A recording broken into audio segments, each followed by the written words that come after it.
All right, let's get started. Well, welcome everyone to Ducks in Sales, Career Paths, Progression, and Payoffs. I'm Megan McKinney. I'm the Associate Director of the Duck Career Network in the UO Alumni Association. And I'm happy to have three Duck alumni here to join in for this discussion about their career paths into sales roles.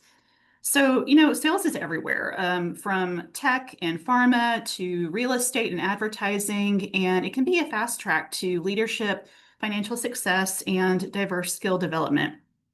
According to the Bureau of Labor Statistics, sales jobs represent approximately 9% of all U.S. employment. So that's roughly 1 in 11 U.S. jobs. And an estimated 50% of college students will land their first job in a sales-related role. Every industry, from retail and real estate to tech and pharma, depends on people who sell products and services or ideas. It spans entry-level retail roles all the way up to enterprise account executives and business development directors. And so today, our three alumni are here to talk about the success that they've found in their sales careers. And I know they're eager to share with you their career paths and their expertise. So let's dive in. And we're just going to go around. And if each of you can tell a little bit about yourself and what you sell and who your customers are, a little bit about your role. We'll start with Ariana. Awesome. Thanks, Megan. And hi, everyone. I can't see you guys, but it's nice to meet you all. My name's Ariana Mita. I'm an account executive at Confluent, which is basically a data integration product. I graduated from the University of Oregon in 2020 with a Bachelor of Science in Business Administration, a concentration in marketing, and a minor in Spanish. The people that I sell to today at Confluent are pretty much everyone.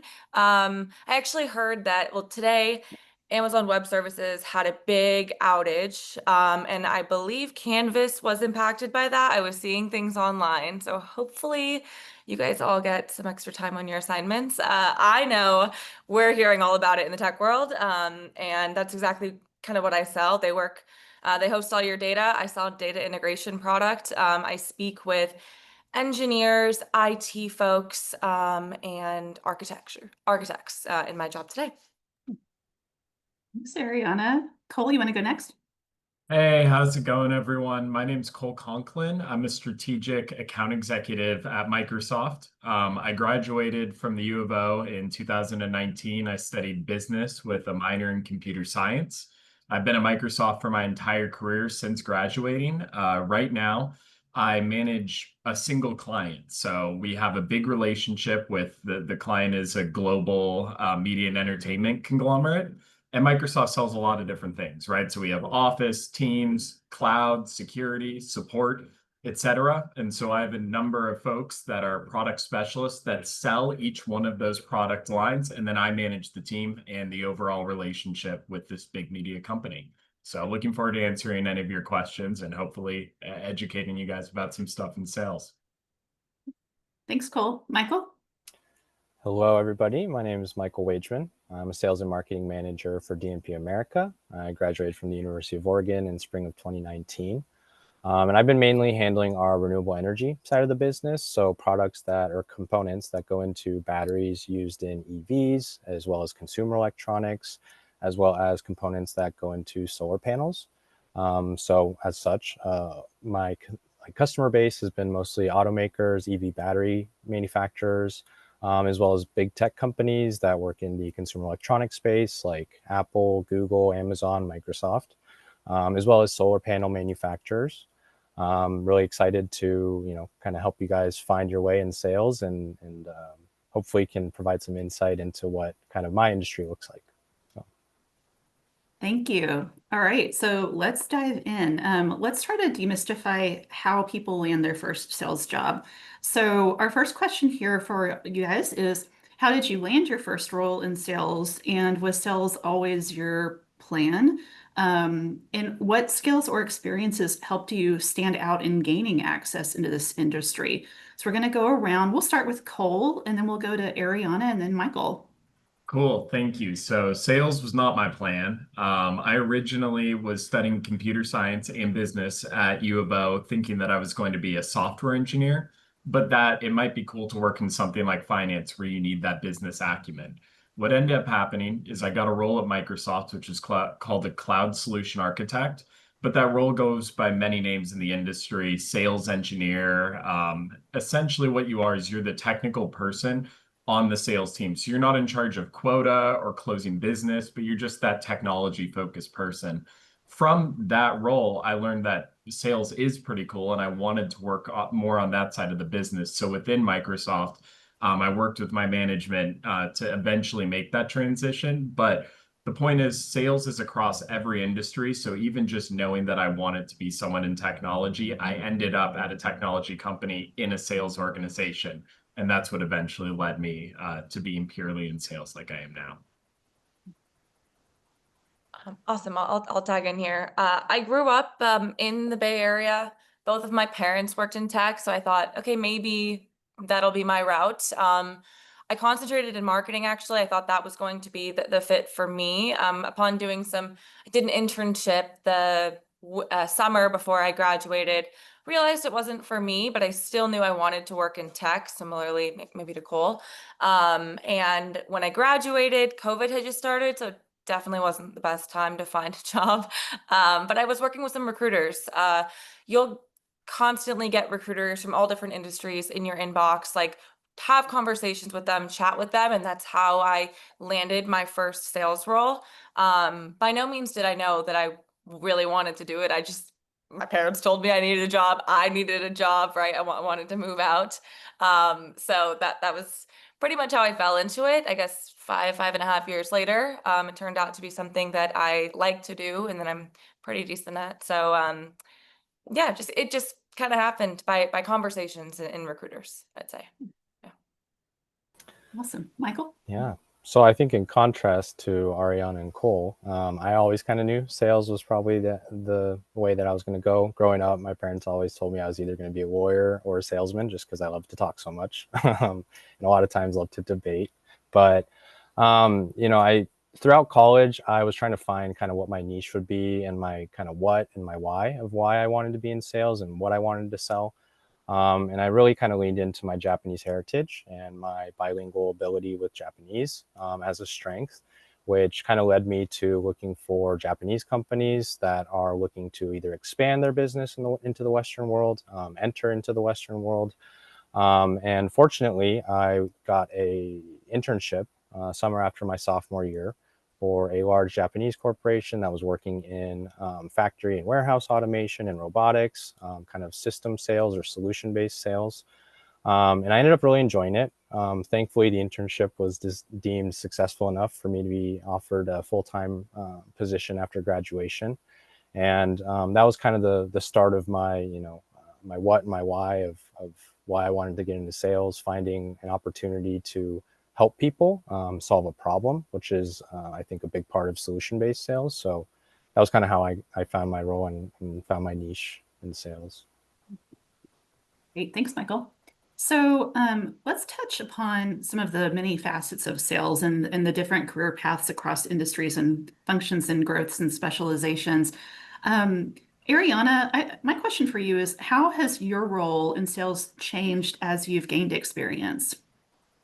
Yeah, it's shifted a lot actually. So I've held this is my third. I started at Confluent in March of this year, so this is my third position or third job. It's all been kind of doing the same thing, an account executive at a company, but it's shifted based on the type of product that I've been selling as well as the audience. So when I started out of college, my first company was very hunter mentality. It was, we were a startup based out of Los Angeles. We didn't have a lot of customers. And my main goal was to close as many deals as I could, bring in as many customers as possible. I was selling a point solution. I was speaking with sales leaders. That was the person that I was selling to. And it was fun and it was fast. My second role was a little bit bigger, more consultative, right? I had a customer base. I was working with them while also still working on the new business side, trying to bring in new deals, new logos, as we call them. And then my third role today is actually more on the account management side. So I'm working with bigger companies. I'm on the mid-market team here at Confluent. And we also have an enterprise team, right? So it can kind of go up all the way. But longer sales cycles. The product I sell today is it's more consultative in the notion that our data product works with all of your other data products. So you take a little bit more time, spend that time with your customer, understand their needs versus kind of just selling them a one solution and go. So it can really change. And this is all within just tech, right? And I've sold 3 different products all within tech. But as you'll kind of hear from, Cole and Michael, like there are other industries outside of tech, different types of sales. It really depends on, I guess, what you like, what you're looking for. And personally, I'm still figuring that out, whether I want the more consultative sale, whether I want the point solution. But the cool thing is that it all exists, and there's many opportunities for you to try your hand at different things. That's great. Thank you, Ariana. My next question is for Michael. What are some of the most prevalent types of sales roles that our audience here might want to know about? Yeah, so I think, I don't know if prevalent is exactly where I'll be able to head with this, but just, different types of roles, what's out there. I think there's a lot of names or titles for roles across different industries. Different industries use different titles.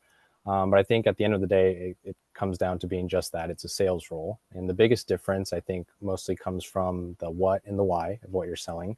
So the what can be, right, software, hardware, pharmaceutical. And then within that, you can have kind of solution or system sales versus fixed or finished products. In a solution-based sales, just because that's what I've been in most for my whole career, you're kind of working within a certain criteria or within limitations to identify opportunities for process or performance improvement, cost savings. What does that mean? I think a lot of times you're trying to identify a problem or a potential growth or improvement opportunity that the customer has, and you're trying to solve that. So solution. An example is, I think a lot of people probably don't think about what it takes to make a physical product. For example, like your laptop or your phone that you might be joining on today. It has several different components, right? Like the screen, the speakers, the battery, the IC chip, all these things that go into a product. Those are made by different companies, and it takes a lot of companies to make one product. Like, just furthermore, as an example, like screens have multiple components. So the light source, what actually makes it light up, a light guide, which is actually something that probably a lot of people don't know. It helps disperse and kind of optimize the evenness of the light within a display. You'll have multiple types of laminates or films that go into a display stack, is what it's called. Like color filters or components that optimize color dispersion or distribution throughout the screen. Different type of film that might help reduce glare or reflections. Another film that might help prevent scratching. And that's just one example. In my previous role, we were working with large manufacturing companies or logistics companies that are looking to optimize their process. What does that mean? That can entail, everything from inventory management. How efficiently do they receive and sort inventory, monitor inventory, to also things like process flow optimization. So in an order fulfillment center, how do you make it most convenient and most efficient for the workers to fulfill, put together an order like an Amazon warehouse? Can you bring the products to them so that they're not walking all over the warehouse to try and put together one order? There's a lot of things that, a lot of companies and a lot of different things that go into making up just one industry. So I think, kind of looking into trying to find your what and your why, something that interests you, whether that's just an industry as a whole or a specific product. There's multiple companies that feed into that. So I think there's a lot of things out there. You just kind of got to find what interests you and what motivates you, and kind of go from there. Absolutely. Thanks, Michael. So, Cole, you work at Microsoft, so I'm sure you use Microsoft tools in your everyday role, as many of us do.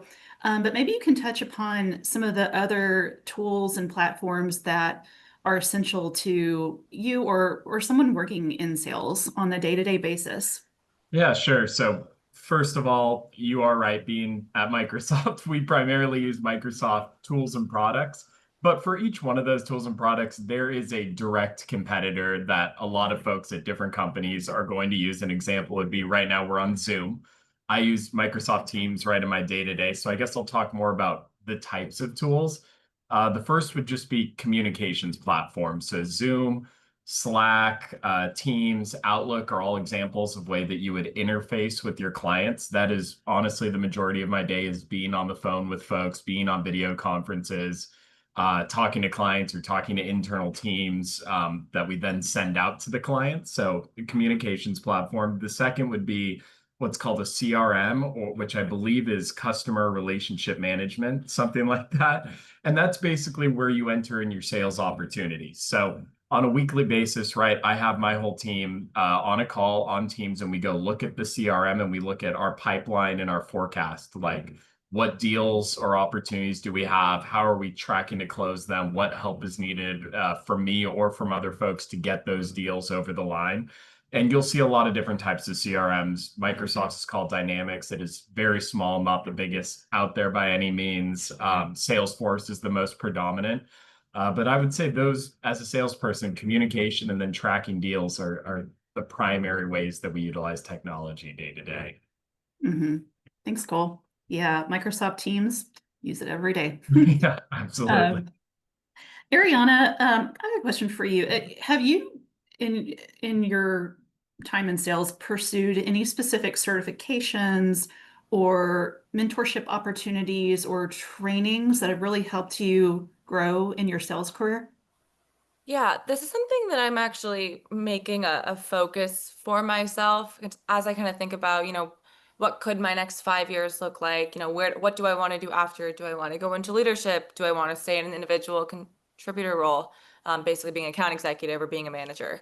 So something that I'm figuring out. I think I have I live in Chicago, so it's not the biggest tech hub in the world, but there are a handful of tech companies here. And there's always events going on downtown that I try to go to. I've been to two. Basically, they're networking events where you can meet like-minded individuals, chat with them, get to know them. I mean, it might work out down the line if you need a job or they need a job, or it's just a connection to have, speaking with people that are similar to yourself. So that's something that I do, and every city will basically have these events. Honestly, you can use Eventbrite to find them. That's where I found the most. And then in terms of mentorship, I have a really good relationship with my previous manager. And he actually lives in the same city that I do. So we, on a quarterly basis, will get together, and kind of chat about, current state, what I want in the future, and also just catch up. I left my last company on good terms. So it's nice to still have that personal connection. So you can definitely reach out to previous managers or even people at your own company who you admire. People, as you can tell by the three of us sitting here, people love talking about themselves. So it's a great opportunity to reach out to folks just to learn more about them, what they've done. More times than not, they're happy to help you. Mhm. Yeah, absolutely. It's so important these days to really put yourself out there and find those networking opportunities, talk to people, grab coffee with someone, learn about their roles and their career paths. So important. Thank you, Ariana. Um, we're going to jump into talking about what makes a successful salesperson today. So my first question is for Michael. Can you touch upon what personal qualities or habits have helped you succeed in your career? Yeah, I think to some of what's already been talked about today, I think a big part of it is maybe being personable, being empathetic toward customer needs. I think for me, rather than thinking about things as like just a sales pitch or even, a networking opportunity, I like to think of things as just simply a conversation, just having a chat or trying to make friends, in a certain situations. I think a big thing is, trying to emphasize or keep being mindful of the human aspect of sales. A lot of times, at least, it depends on the industry maybe, but I think I've found that, a lot of customers like to work with good people, quote unquote, or at least people that they get along with. Especially if you're in an industry with a longer sales cycle. If you're annoying your customer and you don't get along with them very well, they're not going to be your customer for long. So, finding common interests, hobbies, highlighting proposals as a win-win, or being able to effectively communicate that just so the customer understands that, you have their best interest at heart has been a big thing. At the end of the day, I think customers also, they're trying to do their job. So, if you're able to help them do their job well, they're going to like you and they're probably going to want to work with you for a longer period of time. I think organization obviously is a big thing, not only from like your personal task management and timelines, but also kind of goes into communication skills, but being organized in what you're trying to communicate, what your proposal is, making it so that your customer can easily understand it. And, ultimately, a lot of times they're going to have to go internally, communicate it, explain it internally for why they should go with your product or your solution over the competitor. So being organized in your delivery, in your proposal, I found has been a big thing. And then going to the communication skills, not just externally, but internally, especially in a solution-based sales role. A lot of times you're leaning on other departments, other people within your company, whether it's engineering or accounting. There's a lot of people that you need to rely on to put together a good proposal for your customer. So I kind of, for lack of a better way of phrasing it, I try to think of it as, how do I get people to do what I need them to do, or do what I ask, give me what I need to put together a good proposal. So being a good team player, being, again, personable, not just externally, but internally, being able to get people kind of on your side, whether it's customer or internal, I think is a big aspect of it. So communication skills, relationship skills is another big thing. Thanks, Michael. So I would assume that in a sales role, you do sometimes meet rejection. You might have a little bit of burnout at times. Cole, I wonder if you can touch upon this this question. How have you personally, how have you handled rejection? How have you handled burnout? Tell us a little bit about that. Happy to answer that. Still, it sends me that I got this question, but I am used to rejection and burnout, so hopefully qualified. So starting with rejection, we're in sales, so we get no a lot of the time. And I think one of the strategies for me has been reframing no from the customer as that solution or that product doesn't make sense for the customer, which means from your perspective as their relationship manager or salesperson, you wouldn't want to make that deal in the first place. I'll give you an example.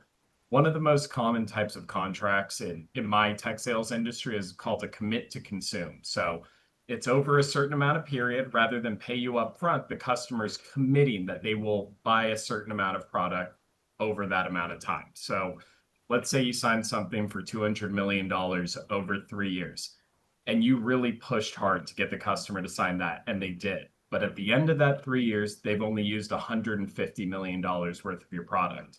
Now at the end, they're going to have to pay you another 50 million for a product that they don't even use. That's going to hurt your relationship with the customer. It's going to hurt your credibility. It's going to impact future businesses that you are able to do together between companies. And because of that, taking that no at the beginning and reframing, how can I put together a solution that'll actually make sense for my customer, is really important. So that's how I try to reframe rejection and think about what's actually going to be, in the best interest of the relationship that our companies have together. As far as burnout, that is unfortunately super common as well.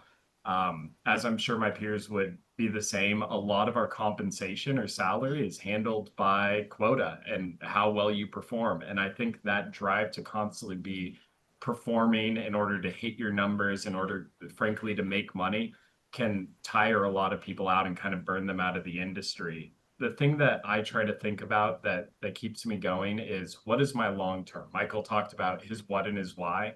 It's like, what are you trying to build towards? Because ultimately, all three of us are fairly early in career. There's probably somewhere that we want to get to. So rather than grinding and potentially burning yourself out just for that next paycheck, it's easier to reframe it as, where do I actually want to go in my career and why am I doing this? And if it's not for something that this one paycheck or this sales quota is going to help you with, maybe that's a time to reflect and think about, what ultimately you want to do long term. And that also can help prevent you from burning out too hard. Thanks, Cole. Ariana, My next question was for you about, what advice you would give someone unsure if they'd be good in sales. And I also want to take the time to address a question that came in through the Q&A. This ties into what the question I had for you. So someone submitted this question. I have an interest in sales, but I'm worried that it might not be a good fit for me since I'm an introvert. As an introvert, the ability to listen deeply is often a strength. How do you use skills such as active listening and strategic questioning to move a sale forward rather than relying on more extroverted skills such as persuasion? So I wonder if maybe you can touch a little bit upon this question and broadly share, what makes someone successful at sales? How do if it's the right fit? Yeah, it's a great question. And I think it kind of touches on, what people think sales might be like. And I think which is part of what we were going to discuss today anyway. So it's good timing on the question. I think honestly, my opinion is to try it. Sales, unlike a lot of other roles, doesn't require hard skills, right? You might need to know how to use the product you're selling, but the company's going to teach you that. That's their job. They will teach you that. They will teach you how to use the tools that you need to be successful in that role, whether it's, you're using Sales Navigator for the first time or LinkedIn for the first time. Like they will teach you those things. They're not expecting you to come in with a plethora of technical knowledge, which is why I think sales is so cool. When you have skills like active listening, curiosity, those are the types of skills that actually make a good salesperson, in my opinion. It's not always the loudest person in the room. I can't tell you how many times, you talk to someone, you tell them you're in sales, like, oh, sell me this pen. I actually hate that phrase. I'm like, no, I can't, I won't. Because it's not just that. There is this stigma of what sales is to be, but you really can make it your own. I mean, even from the 3 roles that I've had in the 5.5 years, right, I've been in the industry, they're all different. And they all require me to adapt, to understand who am I selling to. Selling to a sales leader is so different than selling to an engineering leader. So having that skill especially of active listening, I think is probably the most important skill to have. And curiosity, as Cole mentioned, right, we get rejected a lot. You're probably going to hear no more than you're going to hear yes. But it also could mean maybe that solution isn't right, but you might have another. So you have to listen to kind of figure that out, whether it's just, it's not a good fit at all, or maybe there's something else. So to your question, and let me know, Megan, if I didn't answer it fully. But I actually think those are great skills. Being able to listen and be curious and ask those questions, that's going to make you a great salesperson. Absolutely. I, Michael, Cole, anything else to add? Yeah, I just wanted to add also, I have seen some super extroverted salespeople be straight up too much for clients, like not have success because they just come in, with way too much energy, and that's not necessarily who the client is. Ariana and Michael have both talked about being empathetic, but it's at the end of the day, just meeting people where they're at. And I think the loud, boisterous, classic salesperson isn't always exactly what it takes to build a relationship with a client. Mm-hmm.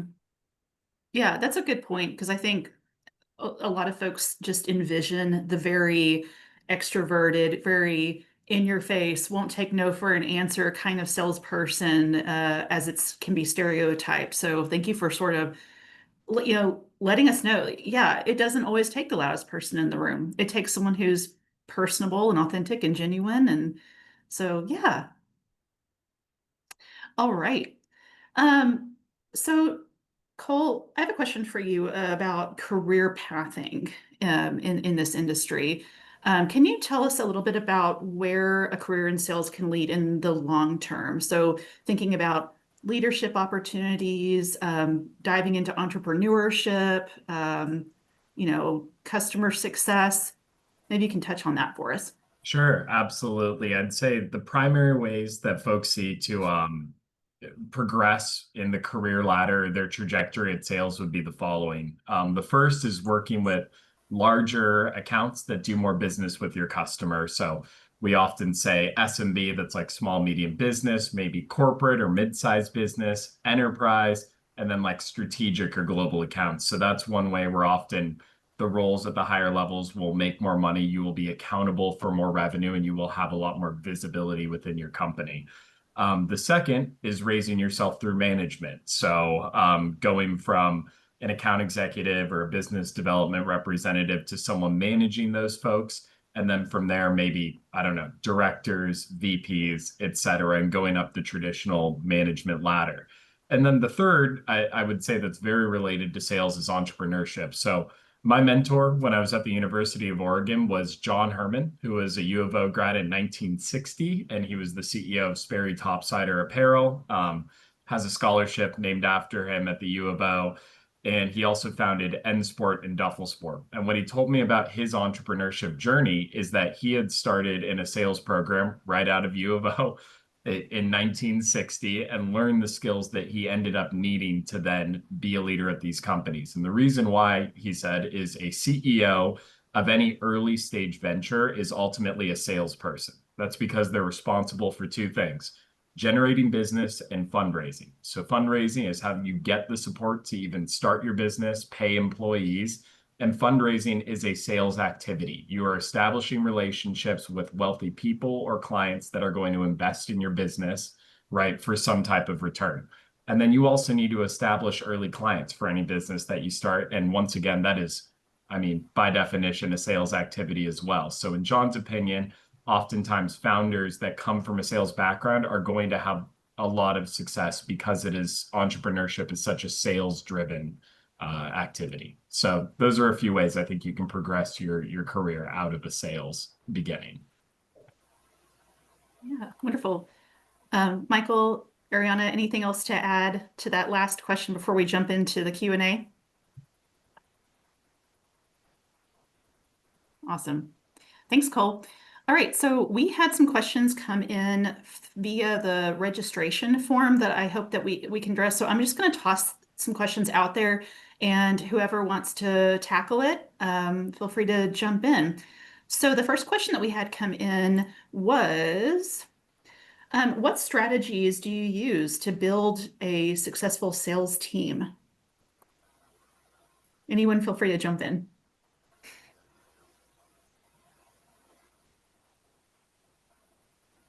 Cole, aren't you the only one who manages a team? I was trying to figure out how to unmute. I can start. So I would say the sales team that's right for you depends on a couple things. The first would be your client base, and you want folks that either have experience, I'd say, with clients that size, or in my case, that industry. So a lot of the people on my team have experience in the media and entertainment industry. Perhaps they've worked at a Disney or a Comcast, something in the past, and they understand what type of workloads they are working on, right? Streaming, linear broadcasting, video editing, et cetera. They have familiarity with those types of workloads. The second would be your own opinion as a manager of what is going to make successful sales folks. So for me, it's preparedness and relentless follow-up. I ask all of the people on my team to put the customer at the forefront, and whether it's anything internal, something demanded by other management, the first thing that matters is the customer. So I want people following up right away to emails, not leaving the customer hanging, being there to support. And then I'd say the third thing is, are they really invested in what you're building as a team and a culture? A lot of the managers that I've been attracted to that have hired me have been because I believe in their vision of what they're building. And that's a team that I want to be a part of because there's a vision for the future. So that's at least my strategy. If I'm being honest, I've only been in this role where I lead a team for 10 months now. So it's something I'm actively learning, and I'm actually trying to seek mentors within my company who have been doing this for longer to learn those skills about how to build and grow a successful sales team. Well, thanks for tackling that question, Cole. Appreciate it. Another question we had come in is, what are the benefits and the pitfalls of 100% commission jobs? I can start. I saw that one earlier. I think you could make a lot of money, right? 100% commission, right? The world is your oyster. No one can cap how much you can do, how much you can close, right? That there's no limit. that would be a strength of something like that. But the pitfall is what we've all been talking about. You're going to hear no a lot. You're going to get a lot of rejection. I could probably guarantee there will be a down month at some point, right? You could be on a high for 6 months, everything is perfect. You at some point will probably hit a down month. And if you pay for things like rent and groceries and utilities and expenses, right? Those are things that we have to budget for every month. And if you don't have the savings and if you don't have that in place, then you could be in a really bad position come that time. Um, you do see some of that. You a lot of times will see like 50% commission, 50% salary, which is the typical in the standard. When I started out as an SMB, so small to medium business account executive, I think I was 70% base salary, 30% commission. Right? You're starting out. They don't know how good you might be, and they don't want to put you in a bad position. So and then as I've moved up, I'm on a more split 50% right now. So yeah, I guess to round it out, it could be really great. You could make a lot of money, but you have to be prepared for what will happen if you don't close any business, and how to budget for that. Absolutely. And I just want to add, I'm on about a 50-50 split as well, 50 base, 50 variable pay. And what I will say, my only word of advice would be plan all of your living expenses as if your base salary is all you're making, because you don't know what that variable pay is going to be in a given year. Like when you're looking at apartments, looking at rent prices, pretend that you only make your base salary, and then it'll make any of that extra feel that much better if and when you close business. Agreed. Yeah, and I think just to maybe add on to that too, sometimes, right, I would say a word of caution would just be also be really careful and selective in what you're selling, because there can be, a big influence in just what you're selling, your company's product not being something that can be sold very easily. So, both sides of it, I think, be very selective or be careful what you're getting into in that type of a role, just because, right, you can work as hard as you can and as hard as you want, and a lot of the success might fall back to what you're selling. But then on the flip side, right, I think there's all the opportunity in the world for you to be a go-getter, be a hunter, like Ariana put it. So it kind of, you got to weigh the pros and cons to an extent. But what was brought up today, I think, is something to definitely think about. It's a little less stability, obviously, than a split pay or fully salary type of job. So. All right. Next question we had come in is someone asked, how can I leverage a freelance career in television into a sales position? And I think what the way that we can refocus this question is, what are the most transferable skills out there, for someone who's looking to transition into this industry, say someone working in television? What are just some of the more general, like the most transferable skills? I mean, we've kind of touched on this a little bit earlier, talking about what makes a successful salesperson, but maybe we can, anyone else want to add about any more transferable skills? I would say we hire from industry all the time. So in your example of television, I talked about, liking to hire folks with media and entertainment and experience in my current role. I've actually had a client in the past when I was working with manufacturers who was our client. We were working with him and we ended up hiring him after the engagement to then work with other manufacturing customers. So I'd say that's very common. If you are in a specific industry, you might then be very uniquely qualified to sell to that industry because you understand those companies and those types of customers. Maybe that could transfer to your television role. That's a good point. Yeah. I think also one thing, like as an account executive, I have a person on my team who speaks from the technical standpoint. Sales engineer is what they're called, right? Then I also might have to coordinate my manager's schedule. These are all little things, but this whole team will come together to present in front of a customer. So if you think about it in terms of television, right, you probably had project deadlines. You probably had to coordinate or you will have project deadlines. You're going to have to coordinate people's availabilities, things like that. Those are all things that we do in the day to day. A lot of times, account executives. This this is really salesy. A lot of times, account executives are considered the quarterbacks of the deal. I mean, it is kind of true in a sense, right? You need to know where everyone is at a given point. You have the playbook. I, I'm showing my lack of quarterback knowledge, but I mean, you get it in the sense of like there are skills and things that you're gonna do in any industry, in any job, communication, coordination, organization, they all rhyme, but they're all true, that you'll need it in your sales job. So it's all very applicable. Yeah, thanks. Yeah. All right. And the last question that we had come in through the registration, someone asked, can you achieve success in a sales career without sacrificing a work-life balance?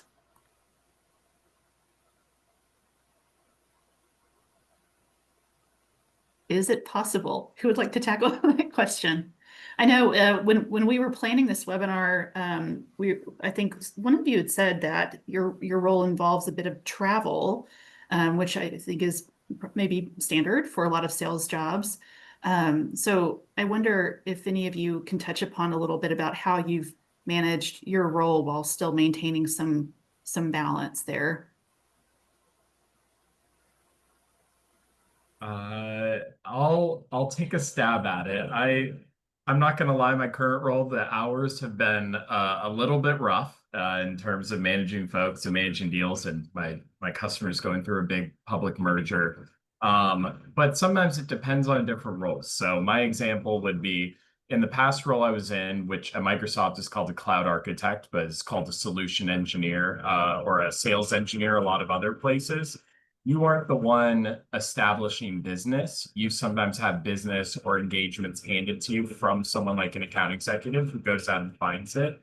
And when I was in that role, I had significantly less hours, and that was because my work was a lot more defined. So I think it's understanding what type of role you're interested in and what work-life balance you're willing to strike based on it. So that role, I made less money. I had a lot less variable quota incentive pay, but I was really able to understand what does my next 2 weeks, my next month look like in terms of customer engagements in the pipeline and work a solid, 30 to 40 hours a week as a result.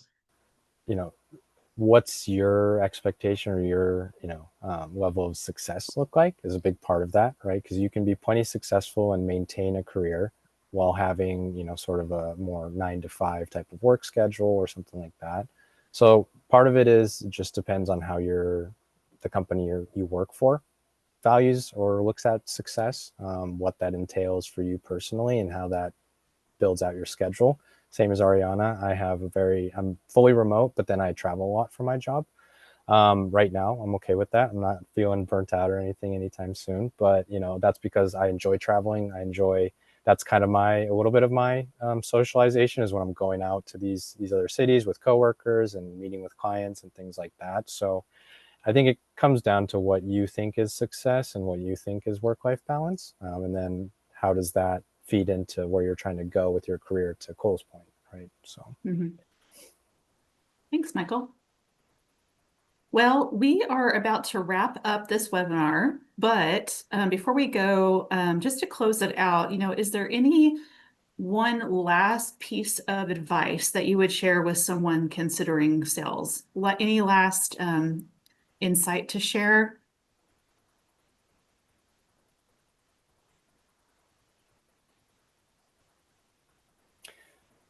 Not to be like, this is 100% not coming from a negative viewpoint at all, but just to be real, like to the point of the what and the why conversation, I think, it's very rare that, especially with your first job, especially if you're, a recent grad or upcoming graduate, I think it's very, very rare that you find yourself in an industry or selling a product that you're very passionate about. So, and I think that's kind of almost a false hope that's sold a little bit, is that, if you're passionate about it, then it's not work, those kind of cliches. I think more how you could look at it is what interests you, or what's like a cause or a product that you can get behind at least, right? Because I think burnout and things like that, a lot of that comes from internal turmoil with maybe you don't agree with what you're selling or how you're selling something. You don't agree with the way the industry is going, things like that. So I think like finding what interests you at least, and something that you're able to at least, want to learn more about, want to get invested in terms of, being able to sell it. I think that's a big thing to kind of keep in mind. Because again, like you're not going to be, this is my industry, I'm going to be here for life kind of right away. That's very rare. Not saying it can't happen, but, just keep an open mind. And if at least piques your interest, then I think it's worth, looking into more, or even pursuing as maybe your first role in sales. Thanks, Michael. All right.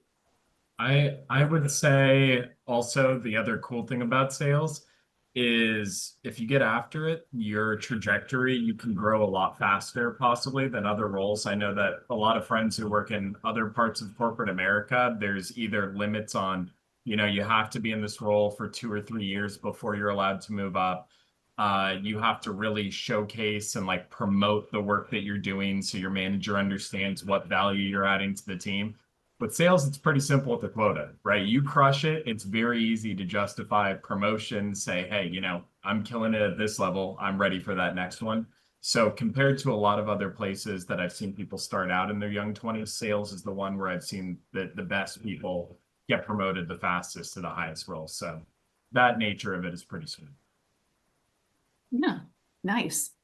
Love it. So sounds like there's just a lot of areas for growth. Sky might be the limit. So thank you all for joining us this afternoon. Thanks to everyone in the audience. Michael, Ariana, and Cole, this has been a really insightful hour. So appreciate you being here on a Monday when I know your schedules are probably pretty hectic. So thanks for being here with us and giving some advice to our ducks.